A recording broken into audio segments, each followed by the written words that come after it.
So I'm a fifth generation family farmer. My great-great-grandpa came over from Sweden in the 1870s and staked his claim during the Homestead Act down in the U.S. and we've been farming the same land since then. So we've got 143 years of growing crops on that land now, and full-time it's just my dad and I. We've got some seasonal workers that help us out, but it's definitely a family operation. How did you find yourself on YouTube? How did that begin? Well, about 3 years ago, I had the idea more than 3 years ago, but I was hesitant to start it. But the reason I started it was because I found myself getting frustrated with some of the misconceptions that are out there when it comes to agriculture. I've got family members and close friends that don't understand agriculture, but were telling me the things that I was doing wrong on my farm. So you can imagine, even if you're not a farmer, how that would be frustrating to try to explain to them that we have reasons for doing the things that we do on our farms, and you know, we know what we're doing. We're pretty good at what we do. So I started the channel to try to kind of bridge that gap and try to connect some people, the people who are interested in connecting anyway, to what it is we do on the farms, and it's just kind of taken off from there. When did you find that your audience really started to grow? The first year and a half, it grew steady, but slowly compared to where it's at now. About a year and a half ago, it would have been the fall of 17.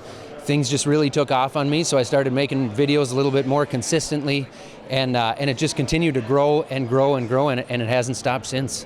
When you talk about a need for an independent voice from the front line of agriculture, what do you mean by that?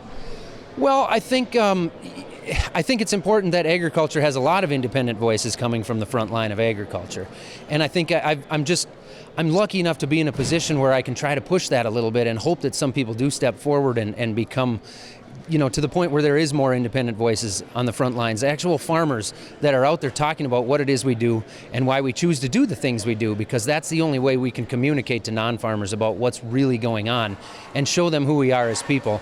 And there's no question that it has started to take off now, and I would never say that that's because of me, but whatever it is, I mean, the trend is showing that there are more farmers on social media all the time that are trying to spread whatever message it is that they have about what they do on their farms.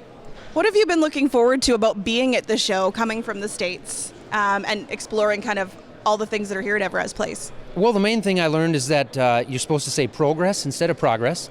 That's number one. They have monopoly money instead of the real money that we have back at home. I'm standing in Canada, so I should probably quit picking on Canadians, huh? No, it's a fun show just to see all the new technology. You know, machinery is always fun to look at, and to look at the technology that's out there and see what's going on as far as innovation within the industry, and you get a whole different mindset depending on which show you go to. You know, the size of the farms up here and what they grow and the soil that you guys have up here is completely different than what I do back home.